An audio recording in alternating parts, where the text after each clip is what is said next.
যদি আপনার বাড়ির Subscribe আশেপাশে now. তাকান তবে সেখানে অনেক ধরনের ডিভাইস দেখতে পাবেন যেগুলিতে বৈদ্যুতিক মোটর রয়েছে, যেমন বাচ্চাদের খেলনা, table fan, toothbrush, hair dryer এবং এই বৈদ্যুতিক কাটিং নাইফ। কিন্তু বৈদ্যুতিক মোটর কিভাবে কাজ করে? যখনই আপনি এটিকে চালু করেন তখন অটোমেটিকলি এটি ঘুরতে থাকে, কিন্তু কেন?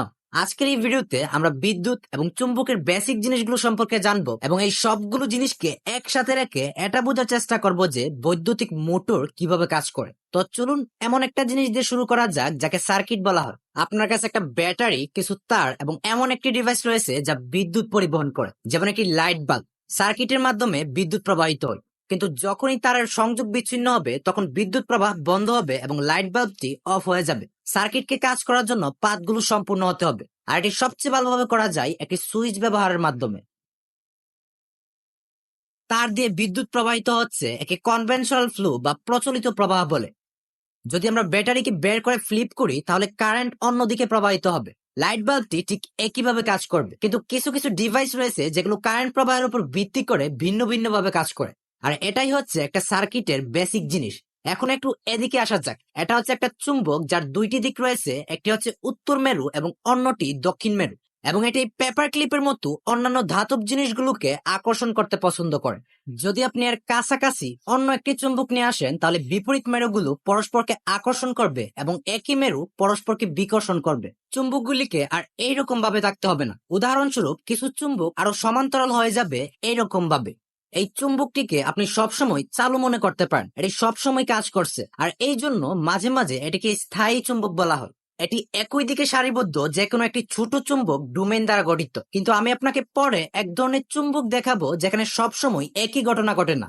এখন একটি স্থায়ী চুম্বক নিয়ে মাঝখানে ছিদ্র করি এবং এর মাঝে এমন কিছু রেখে দেই যা এটিকে ঘুরতে সাহায্য করে। এখন এর কাছাকাছি আরো একটি চুম্বক নিয়ে আসি। আমাদের ঘূর্ণন চুম্বকটি ইমিডিয়েটলি সারিবদ্ধ হবে যতক্ষণ না বিপরীত মেরু একে অপরের ঠিক পাশাপাশি হবে। এখন পাশের চুম্বকটিতে সুইচ করা যাক। একই মেরু বিকর্ষণ করবে এবং বিপরীত মেরু পরস্পরকে আকর্ষণ করবে। যদি আমরা এই সাইড ম্যাগনেট গুলিকে সুইচ করতে থাকি তবে আমাদের ঘূর্ণায়মান চুম্বকটি কেবল ঘুরতে থাকবে। ঘূর্ণায়মান চুম্বকের এই ধারণাটি খুবই গুরুত্বপূর্ণ। কিছুক্ষণের মধ্যে আমরা এটাতে ফিরে আসবো। এটা হচ্ছে একটা ধাতব বোল্ট যা চুম্বক নয়, একটি চুম্বকের ডোমেন দ্বারা গঠিত, কিন্তু তারা এলোমেলো দিক নির্দেশ করছে। এখন একটি তার নিয়ে এটিকে বেশ কয়েকবার মুড়িয়ে একটি সার্কিট তৈরি করা যাক। বিদ্যুৎগুলো তারের মাধ্যমে চুম্বকীয় ডোমেনগুলোকে লাইন আপ করতে বাধ্য করে। তার মানে হচ্ছে আমরা একটা চুম্বক তৈরি করেছি, অথবা যদি নির্দিষ্টভাবে বলা হয় একটা ইলেকট্রোম্যাগনেট। এটা একই জিনিস করতে পারে যা একটা স্থায়ী চুম্বক করতে পারে। এটি ধাতুর টুকরো হতে পারে এবং এর উত্তর মেরু এবং দক্ষিণ মেরু রয়েছে যা অন্যান্য চুম্বকগুলোকে আকর্ষণ করবে অথবা পরস্পরকে বিকর্ষণ করবে। কিন্তু বিশেষ অর্থে ইলেকট্রোম্যাগনেট একটি লাইট বাল্বের মতোই চালু বা বন্ধ করা যায়। এই জিনিসটি আপনি একটা স্থায়ী চুম্বকের সাথে করতে পারবেন না। এখন দেখে নেওয়া যাক কি হবে যখন আমরা ব্যাটারি ফ্লিপ করে দিব। বৈদ্যুতিক প্রবাহ এই দিকে প্রবাহিত হলো, এখন প্রবাহিত হচ্ছে অন্যদিকে। আর এই কারণে আমাদের চুম্বকীয় মেরুগুলো জায়গা পরিবর্তন করবে, যার ফলে উত্তর হয়ে যাবে দক্ষিণ এবং দক্ষিণ হবে উত্তর। আর এইটাকে বলা হয় ইলেকট্রোম্যাগনেটের মেরুত্ব বিপরীত করা। ব্যাটারি ফ্লিপ করার পরিবর্তে এই কাজটি করার একটি সহজ উপায় হচ্ছে কেবল তারগুলো পরিবর্তন করা। আপনার সচেতন হতে হবে, যদি ইলেকট্রোম্যাগনেটটি কিছুক্ষণ চালু থাকে তাহলে খুব গরম হয়ে যাবে। এই ভিডিওটি কোনো সায়েন্স প্রজেক্টে দেখানো হলে এটি একটি সতর্ক বার্তা। আমাদেরকে ঘূর্ণায়মান চুম্বকের দিকে ফিরে আসা যাক। এখন আমরা ঘূর্ণায়মান চুম্বকটিতে আমাদের ইলেকট্রোম্যাগনেট দিয়ে রিপ্লেস করব। যত তাড়াতাড়ি আমরা তারগুলিকে সংযুক্ত করব, চুম্বকটি চালু হয়ে পাশের চুম্বকের সাথে সারিবদ্ধ হবে। এখন বাস্তবে তারের এই সংযোগ বলটুকে অবাধে ঘুরতে বাধা দেবে, কিন্তু এখানে যেটা গুরুত্বপূর্ণ তা হলো ঘূর্ণায়মান ইলেকট্রোম্যাগনেটের ধারণা। এখন ইলেকট্রোম্যাগনেটের মেরুগুলোকে বিপরীত করার জন্য তারগুলো পরিবর্তন করা যাক। একই মেরু বিকর্ষণ করে এবং বিপরীত মেরু আকর্ষণ করে। এখন পোলারিটিকে আবার বিপরীত করা যাক। একই মেরু বিকর্ষণ করে এবং বিপরীত মেরু আকর্ষণ করে। আমরা যদি পোলারিটি পরিবর্তন করতে থাকি তবে আমাদের ইলেকট্রোম্যাগনেট কেবল ঘুরতে থাকবে। এটিকে শক্তিশালী করতে এর পাশে আরেকটি স্থায়ী চুম্বক আনা যাক। এখন লক্ষ্য করা যাক কিভাবে এই পাশের দক্ষিণ মেরু কেন্দ্রের দিকে এবং এই পাশের উত্তর মেরু কেন্দ্রের দিকে রয়েছে। মাঝখানে এটিকে ঘোরানোর জন্য চুম্বকগুলি পাশাপাশি একসাথে কাজ করে, আর এই জিনিসগুলো একটি বৈদ্যুতিক মোটরের বেসিক জিনিসগুলো প্রদর্শন করে। তবে আমাদেরকে এখানে কিছু পরিবর্তন আনতে হবে। দুই পাশের চুম্বকগুলো শক্তিশালী বাঁকা চুম্বক দিয়ে রিপ্লেস করা যেতে পারে, এবং তারের সাথে ভোল্টের পরিবর্তে আমরা একটি ধাতব লুপ ব্যবহার করব যাকে আর্মেচার বলা হয়। তারগুলোকে সংযোগ দেওয়ার মাধ্যমে আমাদের কাছে আবারও একটি সার্কিট থাকবে। এখন ইলেকট্রোম্যাগনেটটিকে আপনি সমতল ভাবতে পারেন এবং দক্ষিণ মেরুটি উপরের দিক নির্দেশ করছে। এখন আর্মেচারটি ঘুরতে থাকবে যতক্ষণ না বিপরীত মেরুটি সারিবদ্ধ হবে। আমরা এটিকে ঘূর্ণায়মান অবস্থায় রাখতে পারি ঠিক আগের মতো তারের পরিবর্তন করে, কিন্তু এখানে বসে ম্যানুয়ালি এই তারগুলো বদলাতে অনেক কাজ করতে হবে। আর্মেচারে আমাদেরকে কিছু যোগ করতে হবে যাকে কমিউটেটর বলা হয়। এটি একটি রিং যার বিপরীত দিকে ফাঁকা রয়েছে। কমিউটেটর আর্মেচারের সাথে একইভাবে ঘুরবে। এখন আমরা সার্কিটটিকে পাশাপাশি দুটি ব্রাশ দিয়ে কানেক্ট করব। এখন এই ব্রাশগুলি কমিউটেটর ঘোরার সাথে সাথে স্লাইড করবে। এখানে একটি স্প্রিং লোড করা থাকে যাতে তারা সবসময় যোগাযোগ করতে পারে। তার থেকে কারেন্ট প্রবাহিত হয় brush, commutator ring, armature loop এবং পিছনের দিকে অন্য পাশ দিয়ে। এখন আমাদের ইলেকট্রোম্যাগনেট এবং আর্মেচার স্পিন আছে। যখন আমরা এই দিকে আসি, ব্রাশগুলি কমিউটেটর রিং এর অন্যদিকে যোগাযোগ সুইচ করবে এবং মনে রাখবেন এখানে দুটি ব্রাশ আছে যাতে এটা উভয় দিকে ঘটে। সুইচের আগে আর্মেচারে কারেন্ট প্রবাহিত হয় এইভাবে। ব্রাশগুলি সাইড পাল্টানোর পরে কারেন্ট অন্যদিকে প্রবাহিত হবে। এর মানে হচ্ছে ইলেকট্রোম্যাগনেট পোলারিটি পরিবর্তন করবে, যার ফলে আর্মেচার ঘুরতে থাকবে। এই কমিউটেটর রিংটি তারগুলি পরিবর্তন এই দিকে আসি, ব্রাশগুলি কমিউটেটর রিং এর অন্যদিকে যোগাযোগ সুইচ করবে এবং মনে রাখবেন এখানে দুটি ব্রাশ আছে যাতে এটা উভয় দিকে ঘটে। সুইচের আগে আর্মেচারে কারেন্ট প্রবাহিত হয় এইভাবে।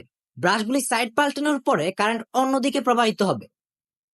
এর মানে হচ্ছে ইলেকট্রোম্যাগনেট পোলারিটি পরিবর্তন করবে, যার ফলে আর্মেচার ঘুরতে থাকবে। এই কমিউটেটর রিংটি তারগুলি পরিবর্তন করার মতো একইভাবে কাজ করে যেমনটি আমরা আগে করেছিলাম, কিন্তু এইবার সবকিছু এটি নিজে নিজেই করবে। যতক্ষণ পর্যন্ত আমরা এটিকে ব্যাটারির সাথে কানেক্ট করব ততক্ষণ এটি কন্টিনিউয়াসলি ঘুরতে থাকবে। ব্যাটারির সংযোগ বিচ্ছিন্ন করলে আর ইলেকট্রোম্যাগনেট থাকবে না এবং ঘূর্ণন বন্ধ হয়ে যাবে। এখন পর্যন্ত আমরা আর্মেচারে শুধুমাত্র একটি লুপ ব্যবহার করেছি, যার ফলে আমাদের মোটরের গতি অনিয়মিত হবে এবং প্রকৃতপক্ষে আমরা কমিউটেটর সেগমেন্টের মধ্যে অর্ধেক পথ ব্রাশের সাথে এই অবস্থানে আটকে যেতে পারি। এখন আমরা যা করতে পারি তা হচ্ছে কমিউটেটর রিংটিকে বিভক্ত করা এবং তারপরে অন্য একটি লুপ যোগ করা। তাই প্রথমে ব্রাশগুলি এই কমিউটেটর সেগমেন্টগুলির সাথে যোগাযোগ করে, যা এই নির্বাচিত চুম্বকটিকে চালু করে, যার ফলে এটি ঘুরতে শুরু করে। আমরা এখানে পৌঁছানোর পর ব্রাশগুলি যোগাযোগ পরিবর্তন করে কমিউটেটর সেগমেন্টের পরবর্তী জোড়ায়, যার মানে হচ্ছে এই লুপটি বন্ধ হয়ে যায় এবং পরবর্তী লুপটি চালু হয়। এখন এই ইলেকট্রোম্যাগনেটটি ঘুরতে চায়, ব্রাশগুলি যোগাযোগ পরিবর্তন করে এবং পরবর্তী লুপটি চালু হয়। আমাদের মোটরটি ঘোরার সাথে সাথে এটি গড়তে থাকে। এটা প্রায় অনেকটা এমন যে লুপগুলো ইলেকট্রোম্যাগনেট হয়ে ঘুরবে। কিছু বৈদ্যুতিক মোটর আর্মেচারে অনেক লুপ যোগ করবে। এটা নিশ্চিত করে যে মোটরটিতে একটি অবিচ্ছিন্ন ঘূর্ণায়মান গতি থাকবে। আর্মেচারে এই ঘূর্ণন বলকে টর্ক বলে। দ্রুতগতির ঘূর্ণায়মান মোটরের টর্ক ইমপ্রুভ করতে আমরা কিছু করতে পারি। ইলেকট্রোম্যাগনেট শক্তিশালী হয় যখন আরো বেশি তার থাকে। এটা সত্য যখন আমরা ধাতব ভোল্টের চারপাশে আরো বেশি তার সংযুক্ত করব, এবং এটিও সত্য যখন আমাদের প্রতিটি আর্মেচার লুপ অনেকগুলি তার দিয়ে তৈরি। মোটরটিতে আরো শক্তিশালী ইলেকট্রোম্যাগনেট থাকবে, যার মানে এটি আরো দ্রুত গতিতে ঘুরতে পারবে। যদি আপনি রিয়াল ইলেকট্রিক মোটরের কিছু ছবি দেখেন, এর ভিতরে আপনি প্রচুর পরিমাণে তার মোড়ানো দেখতে পাবেন, এবং যার কারণ হচ্ছে এটাই। মোটরের ভিতরে অনেক বেশি তার মোড়ানো মানে শক্তিশালী ইলেকট্রোম্যাগনেট। এটাকে শক্তিশালী করার আরেকটি উপায় হচ্ছে আরো বেশি বিদ্যুৎ ব্যবহার করা। তো চলুন এখানে আরো কিছু জিনিস শিখা যায়। যে অংশটি নড়াচড়া করে না তাকে স্টেটর বলে। এই ক্ষেত্রে এটি হচ্ছে পাশের দুটি স্থায়ী চুম্বক, আর এটা ফিট হয় মোটর কেসের ভিতর প্রান্তে। মাঝখানের আর্মেচারটিকে রটারও বলা হয়। মনে রাখবেন যে এই অংশটি ঘুরতে থাকে। এক্সেলটি এখানে মাঝখান দিয়ে যায় এবং মোটরের পেছন দিকে আটকে থাকে। আজকের এই ভিডিওতে যা কিছু দেখানো হয়েছে তাকে ডিসি মোটর বলা হয়। আপনার যদি এমন একটি ডিভাইস থাকে যা নড়াচড়া করে এবং ব্যাটারি দ্বারা চালিত হয়, তবে এর ভিতরে ডিসি মোটর থাকার অনেক বেশি সম্ভাবনা রয়েছে। অন্যান্য ধরনের বৈদ্যুতিক মোটর এখন পর্যন্ত আমি যা কিছু দেখিয়েছি তার থেকে একটু ভিন্নভাবে কাজ করবে। যেই ধরনের মোটরই হোক না কেন, তাদের বেশিরভাগই কিছু ধরনের ঘূর্ণায়মান গতি তৈরি করবে। একবার এটি ঘুরতে থাকলে আমরা বিভিন্ন ডিভাইস সরানোর জন্য এটি ব্যবহার করতে পারি।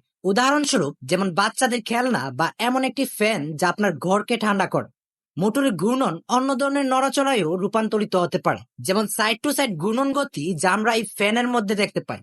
অথবা এই বৈদ্যুতিক কাটিং নাইফ কিভাবে কাটে, প্রত্যেকটা ব্লেড পিছন দিকে ফিরে যাচ্ছে এবং বল প্রয়োগ করছে। এই সব কিছু একটি গিয়ার চালু করার জন্য মোটরের ঘূর্ণন দিয়ে শুরু হয়, যা পরে এই দুটি টুকরোকে সামনে পিছনে ঠেলে দেয়। আশা করা হচ্ছে এখন আপনি বুঝতে পেরেছেন যে ইলেকট্রিক মোটর কিভাবে কাজ করে। ভিডিওটি ভালো লাগলে শেয়ার করতে পারেন এবং পরবর্তীতে কোন ধরনের ভিডিও দেখতে চান সেটা কমেন্ট বক্সে জানাতে পারেন। তো আজকের ভিডিওটি এই পর্যন্তই, দেখা হচ্ছে পরের ভিডিওতে।